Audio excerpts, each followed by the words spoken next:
அனைவருக்கும் வணக்கம்.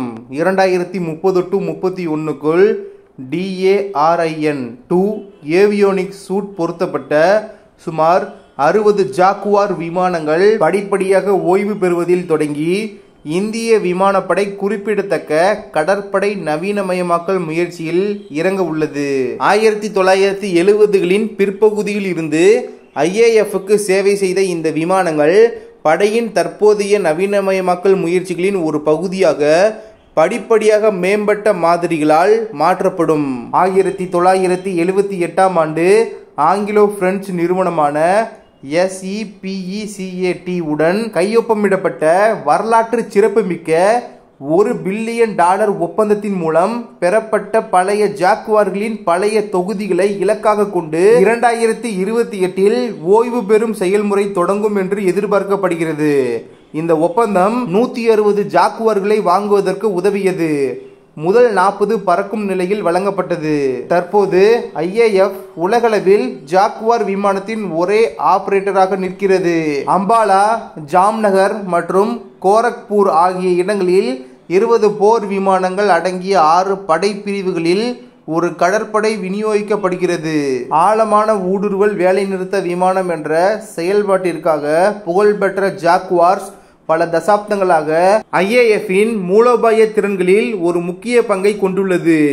IAF அதன் கடற்படையை நவீனமாக்குவதை நோக்கி முன்னேறும் போது கவனம் மிகவும் மேம்பட்ட DARIN-3 உள்ளமைவை நோக்கி நகர்கிறது. மேம்படுத்தப்பட்ட ஜாக்குவார்களில் இஸ்ரேலிய நிறுவனமான எல்டா வழங்கிய EL-M2052 ரேடார் பொருத்தப்பட்டுள்ளது. இந்த ரேடார் ஆக்டிவ் எலக்ட்ரானிக் ஸ்கேன் செய்யப்பட்ட வரிசையை கொண்டுள்ளது. இது விமானத்தின் போர் திறன்களை கணிசமாக மேம்படுத்துகிறது. மேலும் advanced short range air to air ஏவுகணையின் ஒருங்கிணைப்பு விமானத்தின் நெருங்கிய போர் திறனை கணிசமாக அதிகரிக்கிறது. DARIN-3 மற்றும் EL-M2052 ஏசா ரேடார் பொருத்தப்பட்ட ஜாக்குவார் 2035 to 36 வரை செயல்படும் என்று எதிர்பார்க்கப்படுகிறது. தற்போது 60 ஜாக்குவார் இந்திய விமானப்படையின் கடற்படையில் பாதியை உள்ளடக்கியது. இந்த மேம்படுத்தலுக்கு உட்பட்டுள்ளது. இந்த நவீனமயமாக்கல் முயற்சியானது பழைய DARIN-2 ஜாக்குவார்களின் படிப்படியாக ஓய்வு பெற்ற போதிலும் IAF மேம்படுத்தப்பட்ட DARIN-3 பொருத்தப்பட்ட விமானங்களுடன் ஒரு வலிமையான ஆழமான ஊடுருவல் வேலைநிறுத்த திறனை தக்க வைத்துக் கொள்ளும். அடுத்த செய்தி, ரஷ்யா மீதான அணுகுமுறையை இந்தியா மாற்றினால் போர் முடிவுக்கு வரும் என்று உக்ரைன் அதிபர் ஜெலன்ஸ்கி அவர்கள் தெரிவித்துள்ளார். கடந்த 2022 பிப்ரவரி 24ஆம் தேதி உக்ரைன் மீது ரஷ்ய ராணுவம் தாக்குதலை தொடங்கியது. இந்த போரில் உக்ரைனின் 25% பகுதிகளை ரஷ்யா கைப்பற்றி தன்னுடன் இணைத்து கொண்டது. போரை நிறுத்த சீனா, துருக்கி, பிரேசில், நார்வே உள்ளிட்ட பல்வேறு நாடுகள் தீவிர முயற்சி எடுத்தும் இதுவரை சுமூக தீர்வை எட்ட முடியவில்லை. இந்த சூழலில் பாரத பிரதமர் திரு நரேந்திர மோடி அவர்கள் கடந்த 21ஆம் தேதி அரசுமுறை பயணமாக போலாந்துக்கு சென்றார். அங்கிருந்து அவர் சிறப்பு ரயில் மூலம் உக்ரைன் தலைநகர் கீவ் சென்றடைந்தார். ரயில் நிலையத்தில் அவரை உக்ரைனின் உயர்நிலை தலைவர்கள், இந்திய வம்சாவளியினர் உற்சாகமாக வரவேற்றனர். அதனைத் தொடர்ந்து மரின்ஸ்கி அரண்மனையில் உக்ரைன் அதிபர் ஜெலன்ஸ்கி அவர்களுடன் பாரத பிரதமர் திரு நரேந்திர மோடி அவர்கள் அதிகாரப்பூர்வமாக பேச்சுவார்த்தை நடத்தினார். இந்த பேச்சுவார்த்தை 3 மணி நேரத்திற்கும் மேலாக நீடித்தது. அப்போது உக்ரைன் ரஷ்யா போரை நிறுத்துவது குறித்து அவர்கள் ஆலோசனை நடத்தினர். இந்த சந்திப்பு குறித்து அதிபர் ஜெலன்ஸ்கி அவர்கள் செய்தியாளர்களிடம் கூறியதாவது: இந்திய பிரதமர் மோடி அவர்களுடனான சந்திப்பு வரலாற்று சிறப்புமிக்கது. இந்த சந்திப்பு மிக நன்றாக அமைந்தது. ரஷ்யாவிடமிருந்து இந்தியா கச்சா எண்ணெய் இறக்குமதி செய்வது தொடர்பாக எனது கருத்துக்களை முன்வைத்தேன். ரஷ்யாவிலிருந்து எண்ணெய் இறக்குமதியை பல உலக நாடுகளும் நிறுத்திவிட்டன. இந்தியா தொடர்ந்து ரஷ்யாவுடன் கச்சா எண்ணெய் இறக்குமதி செய்கிறது.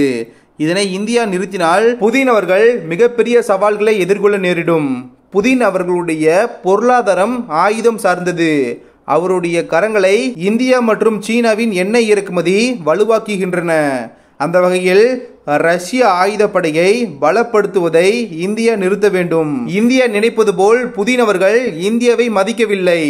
அவ்வாறு மரியாதை கொடுத்திருந்தால் ரஷ்யாவுக்கு மோடி அவர்கள் வந்துள்ள நிலையில் உக்ரைன் மருத்துவமனையை ரஷ்ய படைகள் தகர்த்திருக்காது.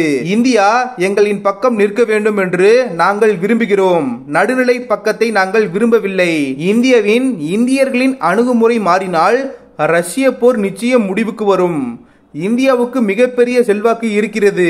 இந்தியா நினைத்தால் போர் முடிவுக்கு வரும். இவ்வாறு அவர் கூறினார். ஜெலன்ஸ்கி அவர்களிடம் ரஷ்ய ராணுவத்தில் பணியாற்றும் இந்தியர்கள் சிறைபிடிக்கப்பட்டிருப்பதாக எழுந்துள்ள புகார் குறித்து ஜெலன்ஸ்கி அவர்களிடம் கேள்வி எழுப்பப்பட்டது.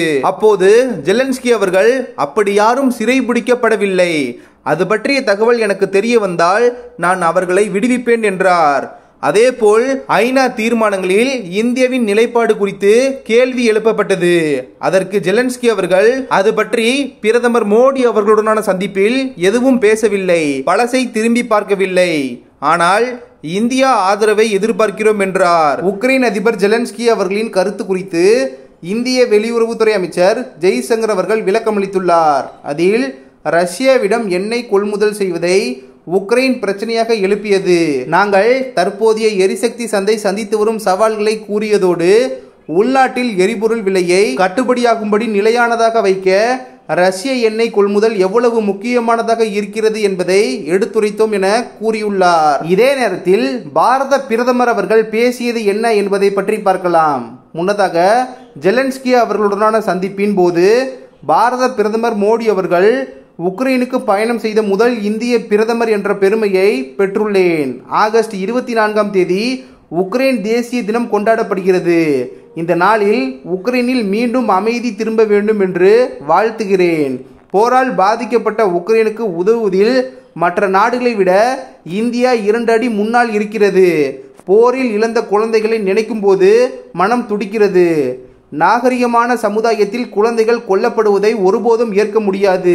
எந்த ஒரு போரிலும் இந்தியா நடுநிலையை கடைபிடிப்பது கிடையாது. இந்தியா எப்போதுமே அமைதியின் பக்கம் நிற்கிறது. நாங்கள் புத்தர், காந்தியடிகள் பிறந்த மண்ணை சேர்ந்தவர்கள். அவர்கள் காட்டிய வழியில் உலகத்துக்கு அமைதியை போதித்து வருகிறோம். உக்ரைனில் அமைதி திரும்ப வேண்டும் என்பதே 140 கோடி இந்தியர்களின் விருப்பம். ரஷ்ய அதிபர் புதின் அவர்களை சந்தித்து பேசிய போது இது போருக்கான காலம் கிடையாது என்று நேரடியாக கூறினேன். இப்போதும் அதே கருத்தை முன்வைக்கிறேன் என்றார். அடுத்த செய்தி. ரஷ்யா உக்ரைன் இடையான போர் கடந்த 3 ஆண்டுகளாக எவ்வாறு சென்று கொண்டிருக்கிறது என்பதை நாம் தொடர்ச்சியாக பார்த்து கொண்டிருக்கிறோம். இதற்கிடையே ரஷ்யா உக்ரைன் போரை முடிவுக்கு கொண்டு வருவதற்கு அமெரிக்கா உள்ளிட்ட நாடுகள் முயற்சி செய்து வருகின்றனர். ஆனால் சில நாடுகளில் ரஷ்யா போரை ஊக்கப்படுத்துவதாக குற்றம் சாட்டி எழுந்துள்ளது. இந்த நிலையில் உக்ரைன் மீதான தாக்குதலை ரகசியமாக ஆதரிப்பதாக கூறிய சீன நிறுவனங்கள் மீது அமெரிக்கா அதிரடியாக பொருளாதார தடையை விதித்துள்ளது. இது குறித்து அமெரிக்க வெளியுறவுத்துறை கூறுகையில் உக்ரைன் ரஷ்யா போரை நிறுத்த பல்வேறு நடவடிக்கை மேற்கொள்ளப்பட்டு வருகிறது. ஆனால் சீனா ரஷ்யாவுக்கு ரகசியமாக உதிரி பாகங்களை வழங்கி போரை தூண்டிவிடுகிறது. இது கண்டிக்கத்தக்கது. ஆசியா, மத்திய கிழக்கு நாடுகளில் செயல்பட்டு வரும் சில நிறுவனங்களுக்கு எதிராக அமெரிக்கா பொருளாதார தடையை விதித்துள்ளது. சீனா இந்த போரில் நடுநிலை வகிப்பது போல் காட்டிக்கொண்டாலும் பகை உணர்வை ஊக்கப்படுத்துகிறது என கூறப்படுகிறது. இந்த நிலையில் தங்கள் நிறுவனங்கள் மீது பொருளாதார தடையை விதிப்பதற்கு சீனா கண்டனமும் எதிர்ப்பும் தெரிவித்துள்ளது. இது தொடர்பாக சீன வர்த்தக அமைச்சகம் சார்பில் வெளியிட்டுள்ள அறிக்கையில் சீனாவை சேர்ந்த ஏராளமான நிறுவனங்களுக்கு ஏற்றுமதி கட்டுப்பாடு விதிக்கப்பட்டது. இதன் மூலம் சீன நிறுவனங்கள் அமெரிக்க நிறுவனங்களுக்கு பொருட்களை வழங்குவதை அந்நாடு தடுத்து நிறுத்தியுள்ளது. அமெரிக்கா விதித்துள்ள பொருளாதார தடை ஏற்றுக்கொள்ள முடியாத ஒன்று. இந்த தடை வர்த்தக விதிகளுக்கு எதிரானது. இது போன்ற நியாயமற்ற நடவடிக்கையை அமெரிக்கா உடனடியாக திரும்ப பெற வேண்டும். சீன நிறுவனங்களின் உரிமைகளை பாதுகாப்பது சீன அரசின் கடமையாகும் என கூறப்பட்டிருந்தது. ரஷ்யாவுக்கு ஆதரவாக செயல்பட்டதாக கூறி சீன நிறுவனங்களுக்கு அமெரிக்கா பொருளாதார தடையை விதித்துள்ளது சர்வதேச வர்த்தகத்தை பாதிக்கும் நிலையை உருவாக்கி உள்ளதாக கூறப்படுகிறது. இந்த வீடியோ இன்ஃபர்மேட்டிவாக இருந்தால் சேனலை சப்ஸ்கிரைப் செய்து கொள்ளுங்கள். நன்றி. ஜெய் ஹிந்த்.